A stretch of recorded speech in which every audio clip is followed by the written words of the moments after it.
Hello, I'm Kitty Faldi, the host and producer of the Book Club for Kids. As you probably know, we also produce another podcast called the FINA Mendoza Mysteries. It's an audio drama designed to introduce elementary school kids to civics. Fina is the 10-year-old daughter of a congressman who solves mysteries inside the U.S. Capitol. After the attack on the Capitol building on January 6th of last year, we saw the need to help parents and teachers talk to kids about what happened without scaring them half to death, and to put the insurrection in some sort of historic context that kids could understand. We created a special episode with curriculum that can be used in the classroom or at home. Now, with the televised congressional hearings looking at the January 6th attack, we've again heard from parents looking for ways to have a conversation about January 6th with their kids. So this week, instead of talking about our favorite books, we're talking about democracy. And we'll have links to the curriculum to this episode in the show notes.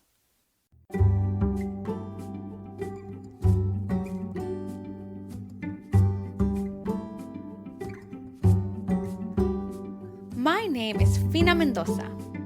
I moved to Washington, D.C. with my older sister Gabby because Papa works in the U.S. Capitol. He's a congressman. Me? I solve mysteries.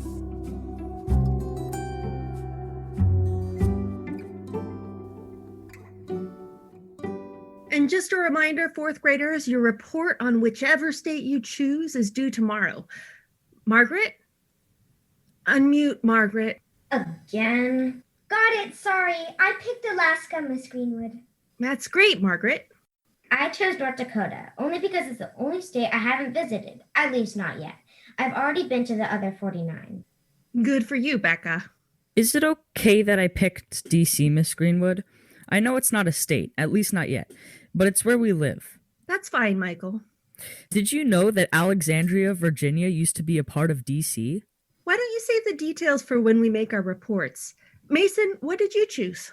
I'm still deciding, Miss Greenwood. There's so many great states to choose from. You'd better pick one soon, Mason. Reports are due tomorrow. What about you, Fina? I picked California, Miss Greenwood, where I was born. Very good. Now, for the news I know all of you have been waiting for.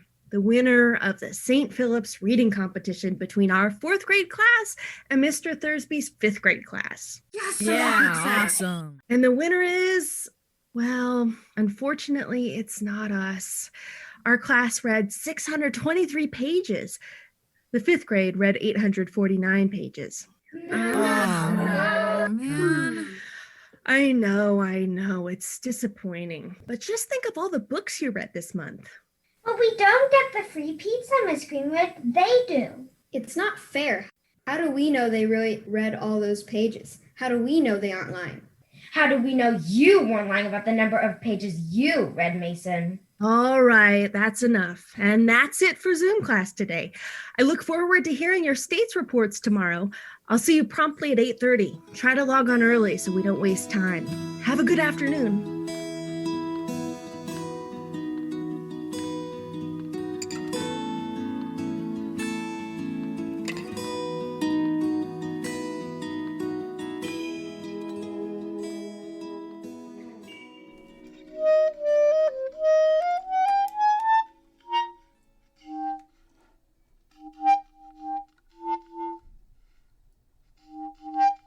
California, home of two presidents of the United States, Richard Nixon and Ronald Reagan. And now, home of two vice presidents of the United States, Richard Nixon and... Gabby! I'm trying to do homework. And I've got pandemic band practice. Go down to the basement. I can't. The Wi-Fi is terrible down there.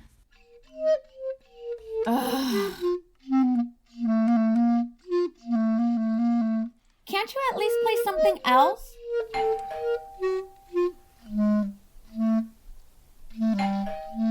Look through the peeping hole before you open it to see who it is, and make sure they are wearing a mask. I know. It's a guy with a pizza. He's wearing a mask. Pizza?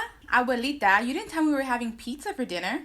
If we are, I wish someone would have told me. I had carnitas on the stove all afternoon. Yeah, I have a delivery for a FINA Mendoza. That's me. Thanks. Here, Fina, give the nice boy a tip. Propino, eh? Oh, thanks, ma'am.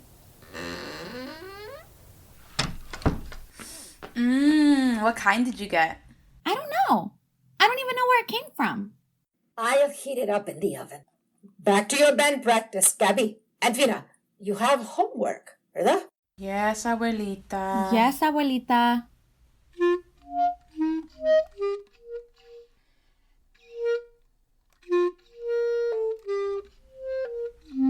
Two vice presidents from California, Richard Nixon and...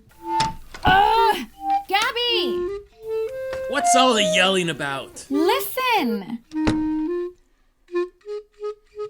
I see. I have to finish my report on California. It's due tomorrow. Well, and I have a few phone calls to make before tomorrow's vote certification. Well, band practice can't go on much longer. I hope. I thought they were done with the election. That Kornacki guy finally got to go home. Why are you counting votes, Papa? We're not counting them, Fina. We're finalizing the results of the Electoral College. Electoral College? Like USC? Not exactly. I don't understand. Blame Alexander Hamilton. It was his idea. The Founding Fathers didn't think voters were smart enough to elect the president themselves. So instead, when we vote, we're actually telling members of the Electoral College how to vote for us. That doesn't seem fair. Letting someone else do the voting? It's the law of the land, and it would take a constitutional amendment to change it. So tomorrow, the vice president will run a meeting of the House and the Senate to officially go over the results. And if someone has an issue, the House and the Senate go away to argue about it. Then they come back to vote on it. It's just a ceremony, most of the time.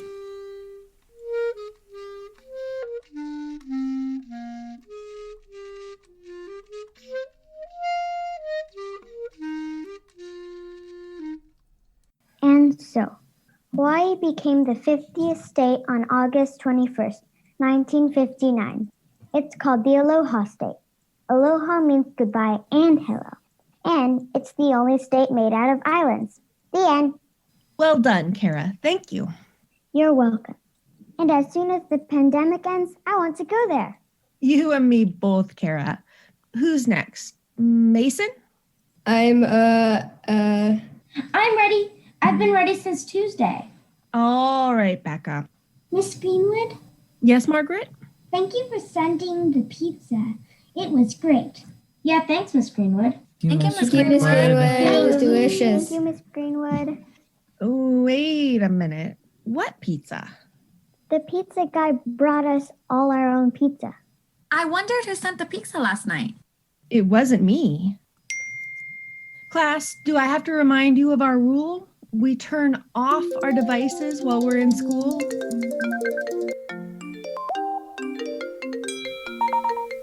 Wait, just a minute. Hello, Principal Davies? Fina, come look at the TV. I'm in class, and so are you. You're not supposed to have the TV on during school hours. Abuelita, you gotta come see.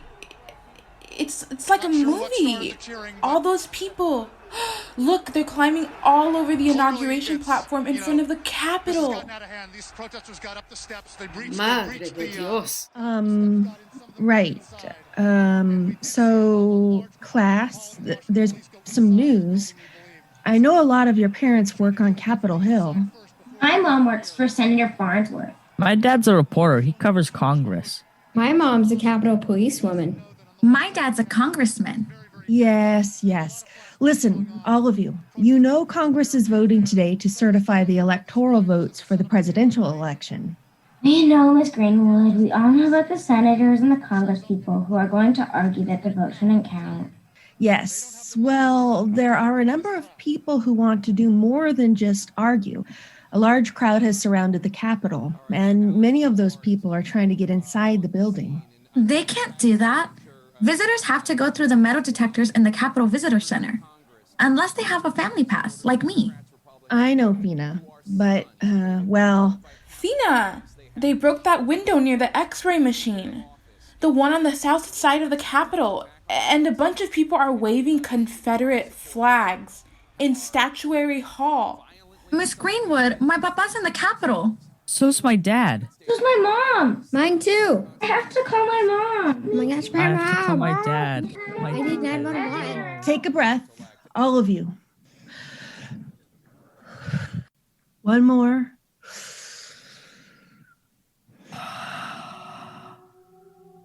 Okay. How many of you are at home without an adult? Me. Me. All right. I want all of you to check in with your parents right now.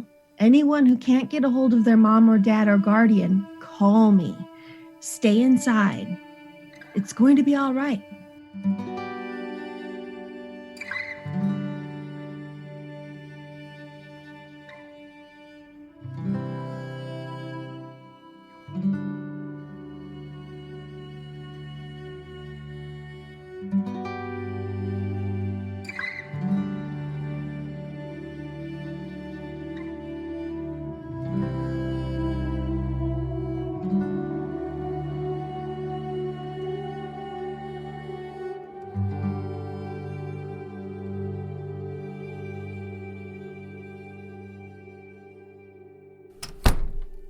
Papa? Papa! You're home. Finally. Are you okay? Mijas. Tutu. Ah, gracias a Dios. I cannot tell you how many rosaries I have prayed for your safety. I'm home now, Mama. It was so scary, Papa. The sirens and the pictures on TV, and you didn't answer your phone.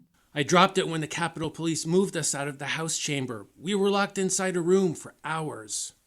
We saw you on TV, Papa. You and the lady who was praying and the one with the ugly shoes up in the balcony. Yes, but I'm home now and I'm fine. But why, Papa? Why did those people want to hurt the Capitol? Or even hurt you, Papa?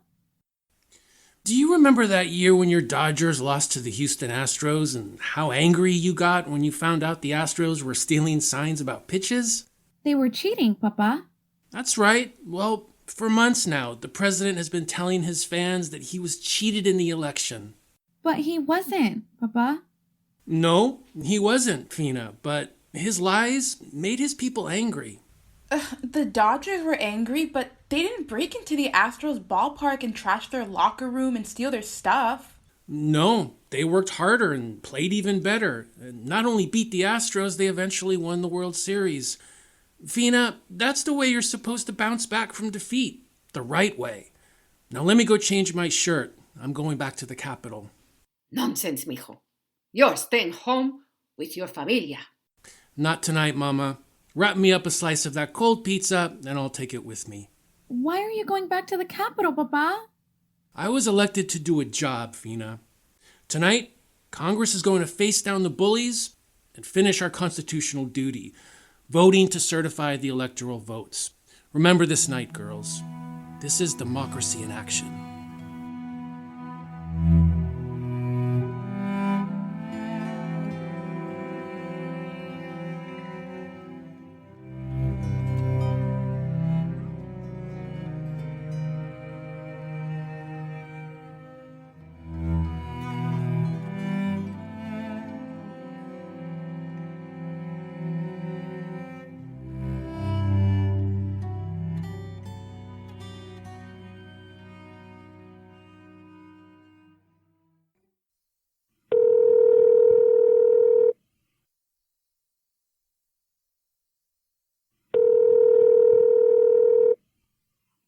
Congresswoman Mitchell's office. May I help you? Hello, this is Fina. Is Senator something there? Just a minute. Here you go. Senator something. Are you all right?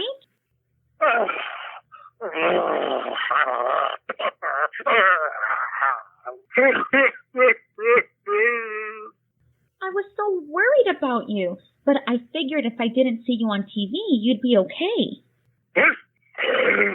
Oh, Senator something. There's something else. I have another mystery to solve. You know we had this reading competition with the 5th grade, and the prize was free pizza delivered to everybody's home for the class that read the most pages. Well, they won. The 5th graders. No pizza for us.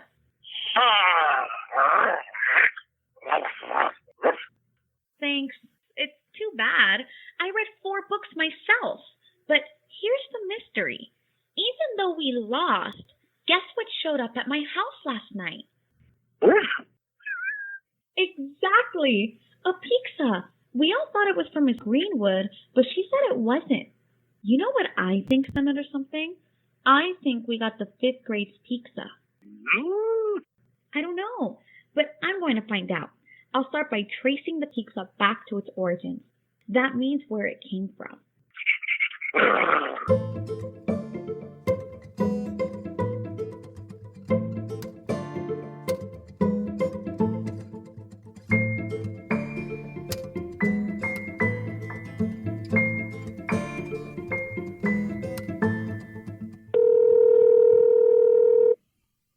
Mario's Pizza. Hello? Did you deliver a pizza to 403 A Street Southeast on Monday night? Why? Was something wrong with it? No, it was great. Sausage and mushrooms are the perfect combo. But I'm wondering whether you can tell me who placed the order? Oh, sorry, kiddo. We believe in keeping our customers' personal information private. Yes, but, well, you see, a lot of pizzas were delivered to a lot of people on Monday night, and none of us can figure out who sent them. We want to thank them. No can do, miss. I'm sorry. But you like the pizza, yes? Yes, I did. We all did. Then would you write us a review on Yelp?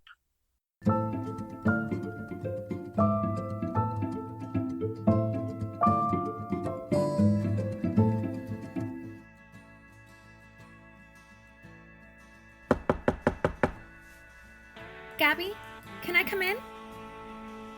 I suppose. Hey, don't mess up my bed.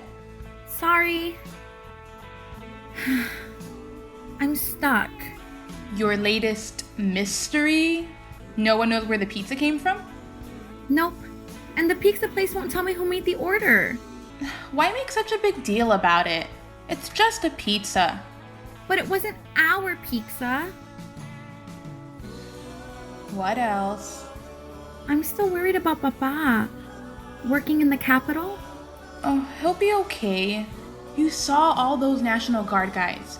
And the new fences around the Capitol with the razor wire on top. It feels like a prison now. That makes me even more scared. Oh, you know they've caught some of the people who broke into the Capitol. How did they find them? Social media. Some of those guys posted videos of themselves under the rotunda or did shout-outs from the speaker's office on Instagram. That was pretty dumb. Like photoshopping your own wanted poster. Yeah, the FBI's been arresting them all week.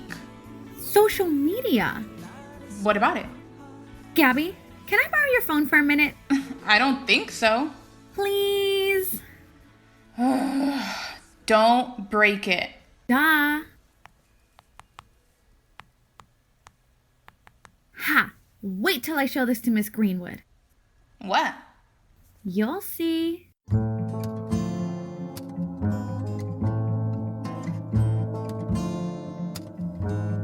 Class, we're going to postpone the rest of our presentations about the 50 states until next week. So I would advise those of you who aren't quite finished, I'm talking to you, Mason, to use your weekend wisely. Understood? Yes, Miss Greenwood. Yes, Miss Greenwood. Now, we haven't really talked about what happened at the U.S. Capitol on Wednesday. First of all, I'm so very glad your parents are all okay. But how are you feeling? It was scary. They broke my dad's camera, even though he was wearing his press ID. I'm so mad at those people. My mom said she had to hide in the bathroom in the back of the senator's office for 5 hours. But why did it happen, Miss Greenwood? Why do you think it happened? Because those people didn't want to wait in line to get into the Capitol? I'm afraid it was more than that, Margaret.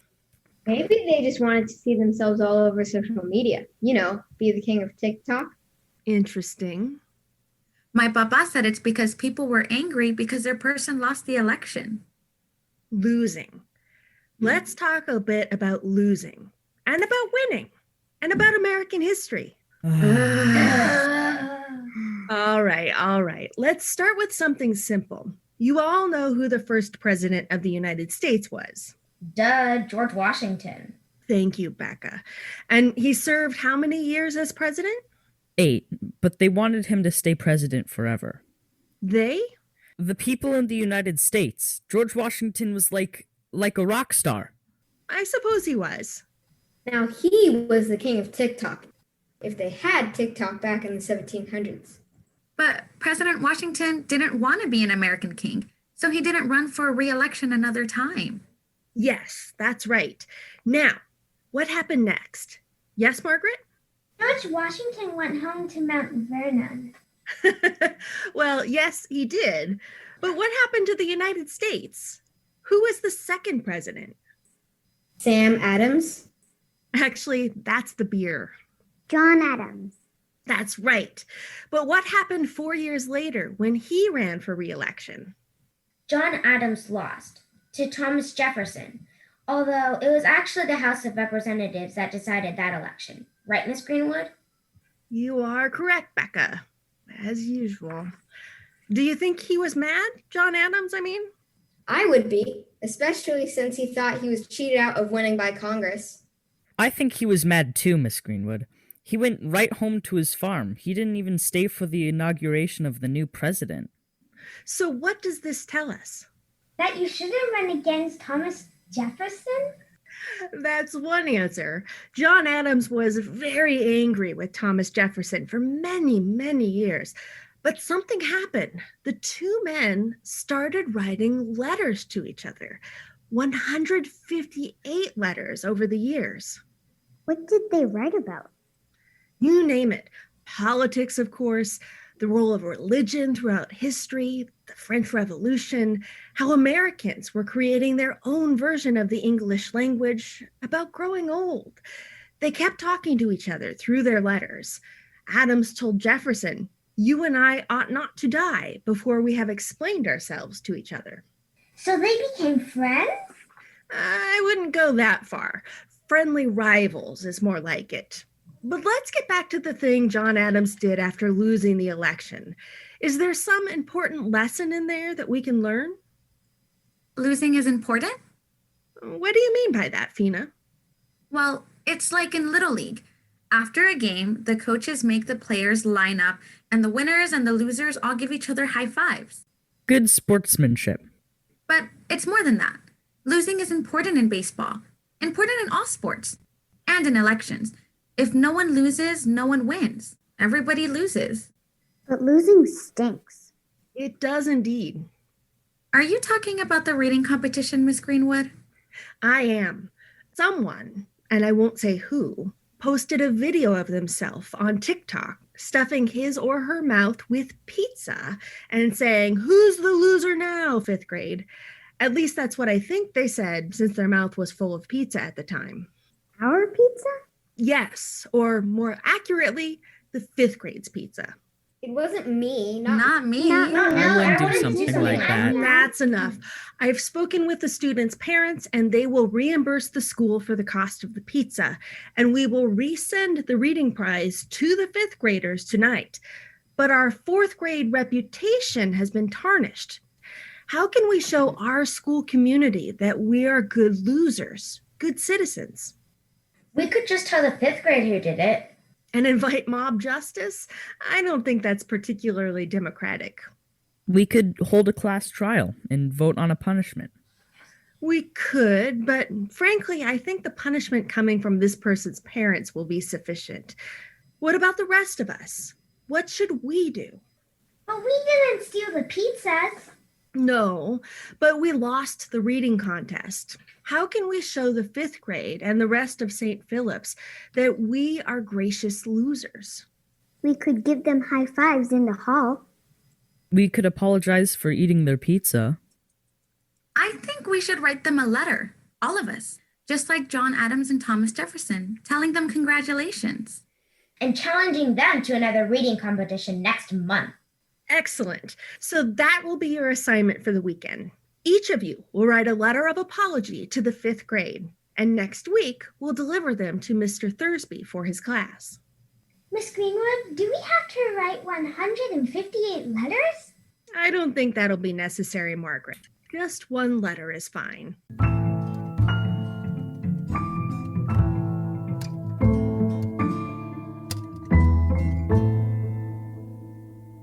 Can you believe it, Senator Something? It was Mason, of course.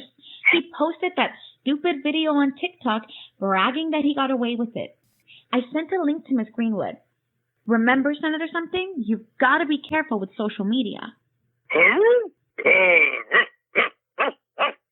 Miss Greenwood says Mr. Thursby emailed the addresses of all the 5th graders to the pizza place when he placed the order, so they'd know where to deliver the pizza. But then Mason pretended to be Mr. Thursby and emailed the 4th grade addresses instead, saying there'd been a mistake. It's not funny, Senator Something. It costs a lot of money to send pizzas to the wrong people. And worse than that, it makes the whole 4th grade class look like real losers, like we're babies or something. Anyway, I solved the mystery of the missing pizza, Senator Something. I wonder what our next case will be.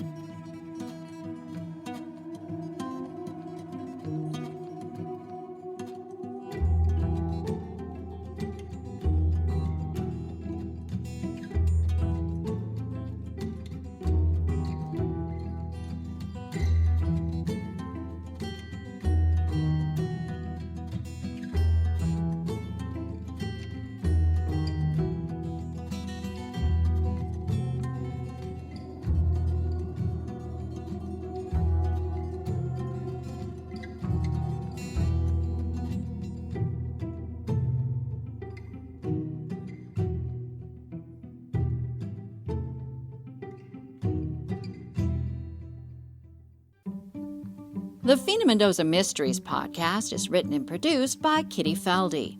Our cast includes Amy Solano as Fina Mendoza, Monica Vigil as Gabby, Stephen Cuevas as Papa, Christine Avila as Abuelita, Susan Vallet as Miss Greenwood, India Scaglione as Becca, Mika Scaglione as Margaret, William Beamer as Michael, Leo Schodorf as Mason, Isla Schodorf as Margaret, Steve Gamber as the pizza delivery guy, Wenzel Jones as the guy at Mario's Pizza, and Steve Dvorkin is Senator Something.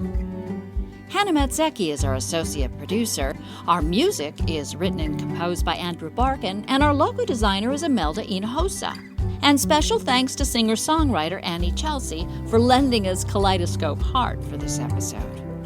The Fina Mendoza Mysteries are based on the award-winning book series of the same name by Kitty Feldy. Book 2 is called State of the Union, and it's now on sale at your favorite bookstore or Amazon, or you can order it at your local library. There's free curriculum for this episode, and there'll be a link in the show notes so that you can get it. And you can also find it at the ChesapeakePress.org website. I hope you will share this episode with other parents who might like to talk to their kids about January 6th. Educating that next generation is the best way to ensure American democracy. Thanks for listening.